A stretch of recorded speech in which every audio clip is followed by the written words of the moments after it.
What is up, y'all? Welcome back to the Lost Kingdoms of Minecraft series. I do hope you guys have been enjoying this series as much as I have.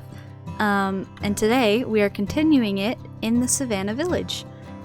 I have a different idea for this village to the rest of the village, which I'm excited to show you guys in the time lapse. And I also absolutely love this terrain right here, this hill and this mountain. It looks so cool to me, and I'm so inspired to start this build. So without further ado, let's get into the time lapse. Welcome to the Savannah Village. As you can see, I started the transformation by getting rid of the part of the village that was over the water because I couldn't really use that for part of the transformation. And then I kind of did some basic terraforming to get the village ready for the transformation itself. I picture these villagers as sort of nomadic. They don't really stay in one place. They kind of move around with the seasons or with the rains. But nonetheless, they are a stop on the villagers' path to find the iron golems. As you can see, I'm using some green wool here just to map out where I'm going to build structures whenever I actually start building the custom ones. So I kind of picture them as nomadic, like I said, and then also as a little bit hostile towards outsiders.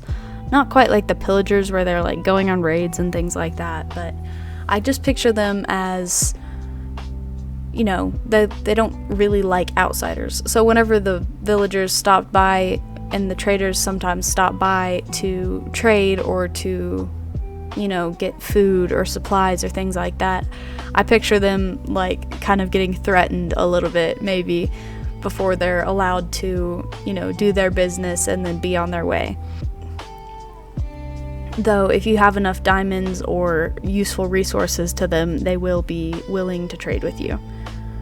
Anyways, it's a pretty simple little transformation. I just built some teepees and a kind of main trading center, meeting hall type thing, as well as this little campfire design and a little shooting range that they, you know, can practice on, and a little animal pen where they keep like the horses or donkeys that may be used to pull their cart.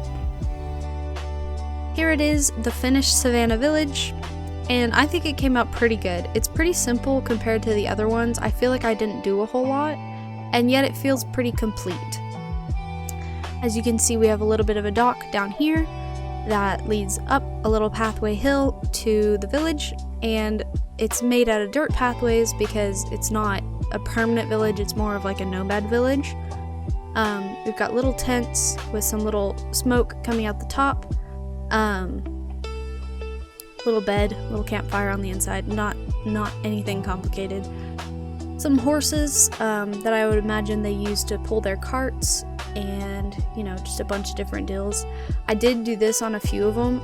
I used leads and chickens to attach them, make it look like there's ropes holding up their teepees. I meant to do that on all of them, and then I forgot. But we're just gonna forget about that. This is all of the nomadic villagers. As you can see, they are all fishermen because I used barrels as decoration. This is kind of their main like meeting place. If they have anything they need to discuss, as well as there's a little merchant shop here with all of the treasures and things in the shelf. The shelves are really good blocks for making little market stalls and things like that. Down this pathway we have some wagons with some various boxes and things like that inside, as well as this little tent with this neat little cooking setup here. And then a little shooting range where they can practice their hunting. Anyways, I think it came out pretty cool. I'm happy with it, and it's a good little short stop on our adventure to find the iron golems. So I can't wait to continue the story in the next episode. Hope you guys have a great day, and I'll see you in the next video.